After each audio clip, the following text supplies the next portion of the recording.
Hello everyone, welcome to Eternal Brews. My name is Pojo, and today we are talking about an armory list.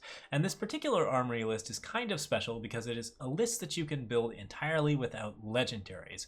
We have it entirely on rares and uncommons. There are a couple of Jex bounty cards in here, so we'll talk about some substitutes for those cards as we get into it. But I think that overall this can be a really pretty cheap deck to build that just mostly requires a couple of different rares and a few uncommons, and I think that that is just really interesting for building what is one of the more fun and unusual control archetypes of Eternal. Armory is a very weird deck. There aren't a lot of decks like it in games like Hearthstone or Magic. This is something that is fairly unique to Eternal, and there's a lot of fun to be had with it, so I thought we'd talk about this particular list.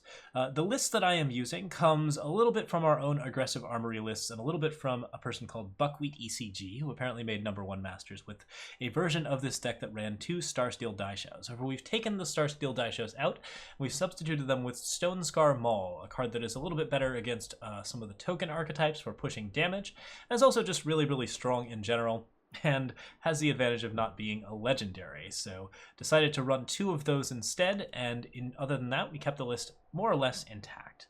Now, the basic idea behind armory lists is pretty simple. We deal with our opponent's units one at a time, but we deal with them in such an efficient fashion that we are generally just building board advantage and card advantage with every particular card that we play. And we tend to build up so much card advantage as a result of cards like Auric Runehammer, as a result of cards like Sword of Icaria and Stonescar Maul with Throne Warden, where we get multiple hits per weapon and kill many units at the same time. And finally, with big sweepers like Harsh Rule, which kill a bunch of units all at the same time. And all of that just leads to our opponent eventually running out of cards as we push through with our inevitability engine, which also happens to be all of our removal: Stonescar Maul, Auric Runehammer, Sword of Icaria, and Charchain Flail. This version of the deck is very low to the ground. It runs 4 Charchain Flails and 4 Sword of Icarias, which means that it is in fact very good at dealing with a lot of the early threats. Charchain Flail is also very good synergy with Smuggler Stash, one of the marquee cards of this particular deck. So basically this card allows us to draw up to 4 cards. It rebuffs Charchain Flail because Charchain Flail will keep whatever attack it has from the first power surge and gain extra power from the second power surge, which means that Smuggler Stash is very good for pushing through a lot of damage. But in general, any time where you take a turn off to just draw 4 cards, and if you aren't punished for it, that is just generally a game over for your opponent in a control-based archetype. So it's a really strong card, and we tend to roll with that kind of stuff. The classic Auric Runehammer is here. This card is almost always a 2-for-1, as long as you can keep your opponent's board under control before you play Auric Runehammer. If your opponent's board gets out of control, we play Harsh Rule, which tends to be a 3 or 4-for-1 just because we do not play that many units, so we're almost always killing a bunch of our opponent's units. And our opponent is heavily incentivized to play down as many units as he can, since we are playing relic weapons, and he wants to have at least 2 blockers for cards like Auric Runehammer. These 2 tag team together to create a sort of impossible situation for our opponent, where he either has to play around the Runehammer or play around the Harsh Rule, and playing around the Harsh Rule really just means playing nothing. It doesn't work very well. If you just play a single unit down, we're just going to kill it every turn, and we'll probably get some extra damage in as a result. So really strong setup. The 2 Jex bounty cards in here are Quarry, a card that can be replaced with Rise to the Challenge if you're so inclined. You could also replace it with something more aggressive like Temper or something like that. I actually really like Temper in Armory, but it's not necessarily the best card. There are some other options too. Armorsmith makes a really good choice. However, I would recommend Armorsmith as a replacement for Throne Warden, which is our 4/4 Aegis that gives you 4 armor. And if you haven't played through Jex Bounty, then you won't have this card either. So Armorsmith and Rise to the Challenge are probably your most acceptable changeovers if you are playing without Jex Bounty. But I recommend getting Jex Bounty because Throne Warden and Quarry are both very powerful cards. And there's quite a few other cards that you can generally use as meta staples. So it's worth it to go ahead and give it a shot if you can. Either way, you can build the cheaper version of the deck with Armorsmiths and Rise to the Challenge. So yeah. We also have Rakano Artisan, which of course the +1/+1 to all of our weapons is extremely powerful. Rakano Artisan can be recurred with Smuggler Stash and usually even played on the same turn as we recur with Smuggler Stash, meaning he tends to be a very good defensive blocker, and he's something that we really like to just repeat over and over again. The more war cries we can get on weapons, the better off our Smuggler Stashes are going to be, and the more likely our weapons are going to stick around after they remove a unit, which is something that's very important. Finally, as our finisher, we have the 2 Stonescar Mauls, and the Smuggler stash, of course, really push. We can only solve for so many extremely large units that are larger than our own weapons, but we keep 4 Vanquishes for exactly that reason. If you run into a more token-focused meta, you can double up on the harsh rules with Stray into Shadow, and I think that is a pretty decent idea if you're running into a heavy Shimmer pack meta. So, but in general, I think this particular list is going to get you a pretty decent ways, and is a good list for grinding if you're looking for something fun and controlling. Let's play a few games with it and see how they go. Alright, here we are. We're up against Hair Pair. The opening hand looks a little bit slow, but not overall too bad. I do need double green, however, to hit Auric, Runehammer, and Throne Warden, which means that this hand is really untenable. If I don't draw green, I can't play any of these cards, so I'm really not looking forward to trying to make this work. I'm going to redraw.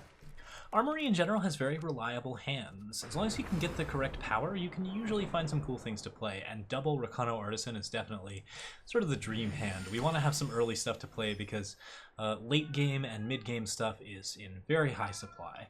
As you know, this deck tops at 6, so there's always going to be something that we can play early, and typically this is just a pretty good start, I would say. Artisan, and then we can Quarry for a weapon if we so choose. Quarry is really interesting in this deck because it can discard weapons for Smuggler stash, which can be very useful in some situations.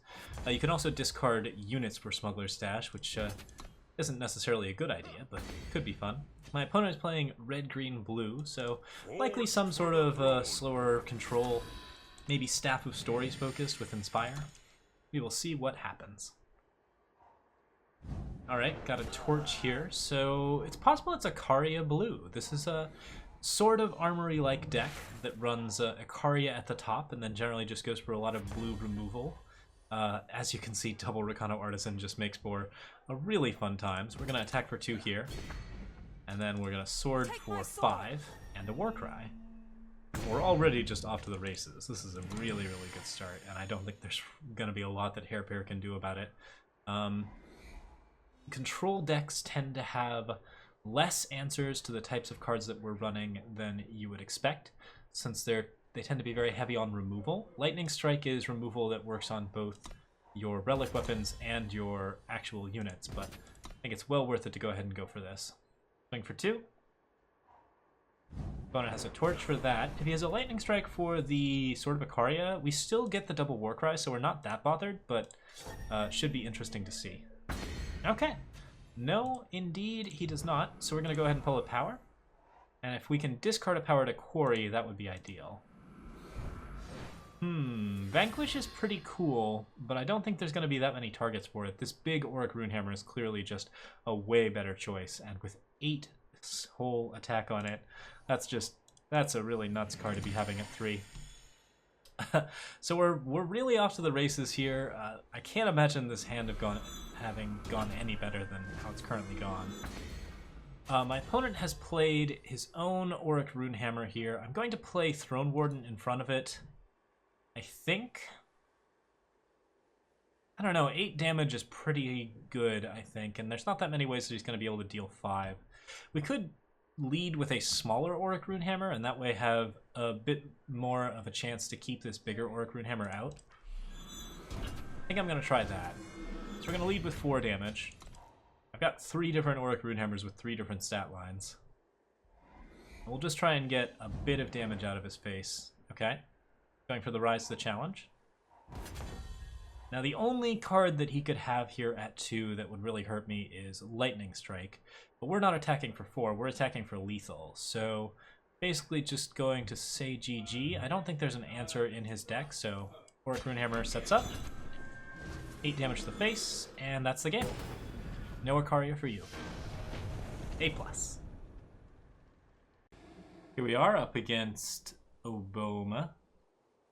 Inspire plus Seed of Chaos plus Seek Power makes this for a pretty reasonable hand. A little bit awkward, not going to be able to play Rakano Artisan on 2, but we should be able to get ahead of this eventually. Alright, so Seat of Chaos first, then Seek Power, Seat of Glory, and Inspire.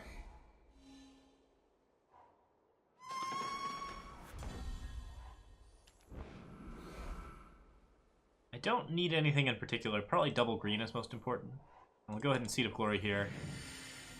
And then I will not Inspire because I'm going to torch whatever he plays next so that the Eager Outlet can no longer fly. Rakano's weapons are unmatched. Alternatively, I could just torch this champion. Seems pretty reasonable at this point.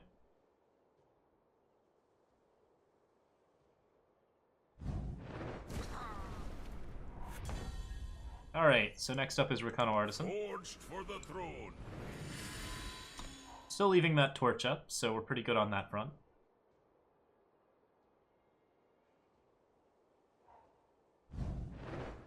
Okay. A torch hitting our Artisan is fine. Go ahead and start my turn. And Sword of Icaria is the card we need to pick up that Eager Outlet. Take my sword. Could get torched here too. That would be very unfortunate. But it looks like he doesn't have it.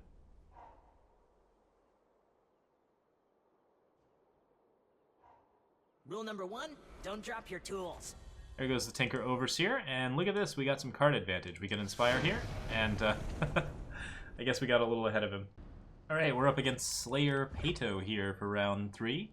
Seed of Glory, Justice Sigil, Seed of Vengeance, and Sword of Icaria here makes this probably a decent opening hand. The double Vanquish is a little bit much, but could be good. Depends on what kind of deck we're facing off against. Overall, the hand may have legs. It depends on if my opponent is playing aggro or if he's playing a more slow strategy. Justice Sigil means Seek Power. Okay, cool, cool, cool. From here, we're going to go for the Seed of Glory and then the Justice Sigil. We can Quarry. Quarry can pick up either a Charchain, Flail, or an Inspire. I don't actually have double red, so I'm going to pick up the Inspire instead. And we'll just Inspire for 0. Good stuff, a 5/5 Throne Warden. I think I can live with that. Quarry's really nice here because it did get us through a bunch of cards that were not power, so we have a higher chance of drawing power on our next turn. Seek Power looks fine. We want to play out this Sword of Icaria as soon as possible. Take my sword. Since we're up against big Combre, we're very happy to have those Vanquishes. The slower Combre decks will generally have a lot of things to vanquish. Seraph is a big deal here, but Close your eyes. Listen. Combre Healer's probably just fine. I can either take an extra 2 here and get a Warcry, or choose not to do that. I think I will, in fact, decide to take the extra 2. Just get a free Warcry. Nothing crazy about it. A little bit of value built. Mind over body. Awakened Student's more of an aggressive card. And Temple Scribe, also a pretty aggressive card. But we have this Harsh Rule, so... that's 3 units. How much do we care? Yeah, I'm gonna play a Throne Warden. This gets control of the board pretty well. We can vanquish the 3/3 and we can wait on the Harsh Rule. There's a possibility that we want to play it early to try and beat a stand together. In fact, there could be a stand together right now, and that would not be great. Alright, Reality Warden is a card that's actually pretty scary. It shuts down Smuggler's stash, so we're going to go ahead and Harsh Roll. Could have done a gut check attack, but I think I'm pretty satisfied with this, and it definitely beats out Stand Together, so we want to really get that down early. Justice Sigil into Seraph. I bring you aid. Seraph's a card we definitely want to be killing. I think at this point I'm going to Smuggler Stash, since that gives me an opportunity to kill Seraph next turn. They're good as new.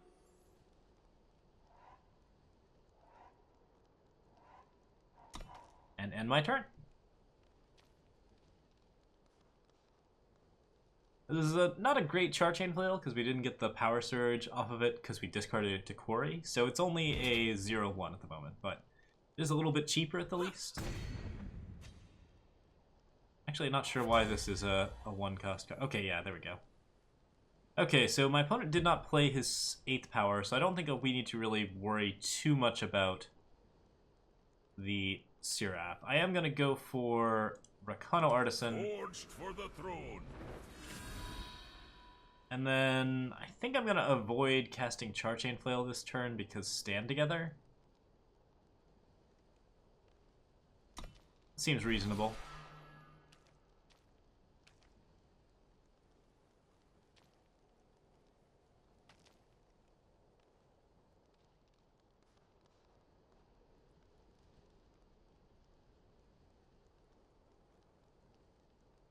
He has a lot of ways to get around a relic weapon.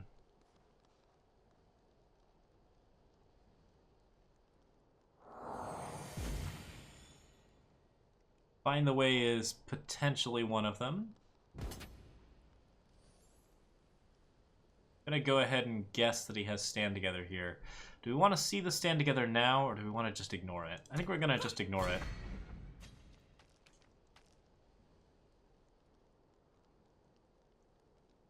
I can pressure damage here anyways with Throne Warden. I'm not particularly concerned with the power that he's pulling. Find the Way gets him another power. And now he can't Stand Together, so we can just Charchain Flail and kill him. Okay.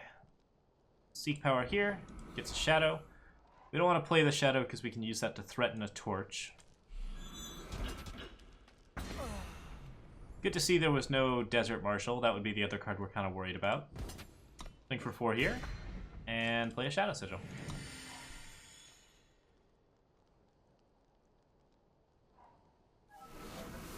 Your power flows through me.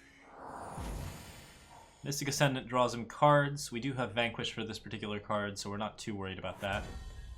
Go ahead and throw one of those out. Now we really want to pressure as much damage as we can here. Take my sword. Sword of Icaria pushes another 3. That's 7 damage a turn. Every time he plays down a single large unit, we just Vanquish and deal another 7. Puts him on a decent clock. What else you got, Slayer? I bring you aid.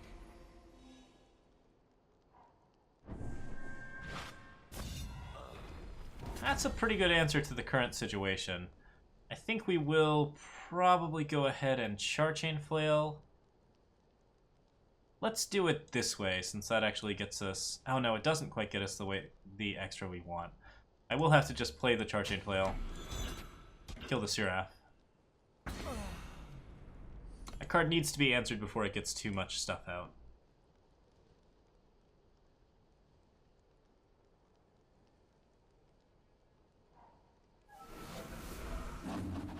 Got a Vodafcan here. A Seek power or Find the Way will get him some extra cards.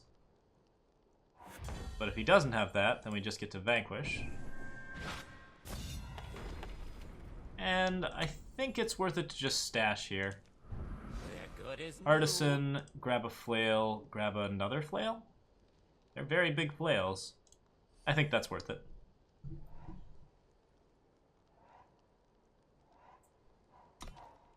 So, with a Vanquish, Charchain Flail here does 14, which is pretty good.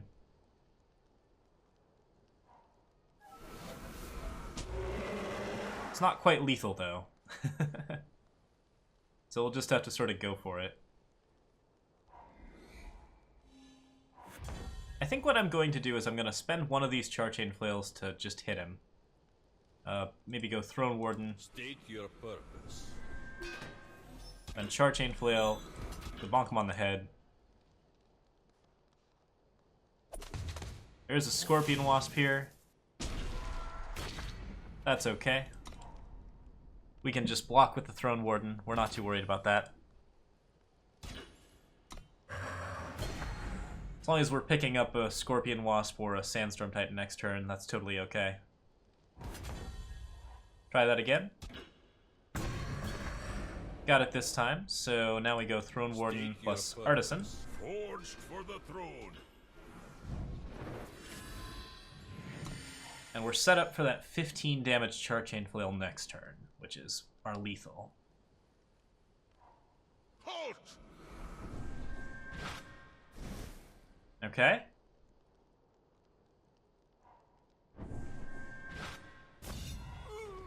Can't vanquish that, so we'll just have to push. Attack for 4. My opponent probably knows that I've got remaining Charchain Flails, so he isn't gonna block. We'll just go ahead and play down a real big one.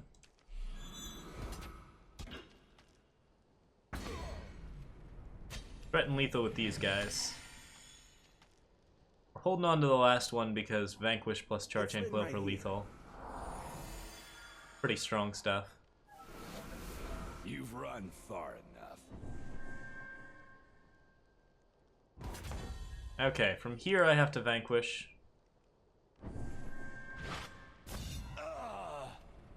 Go ahead and swing for 4 again. And another 9 here. It's unlikely that the comrade deck can recover from this point. That'll be game. Good stuff.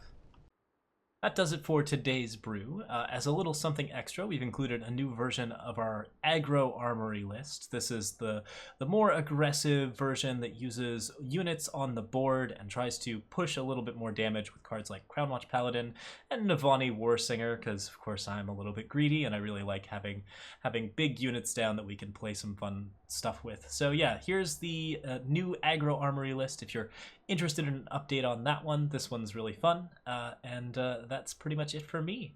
Thank you guys so much for watching, and I will see you next time with more Eternal Brews.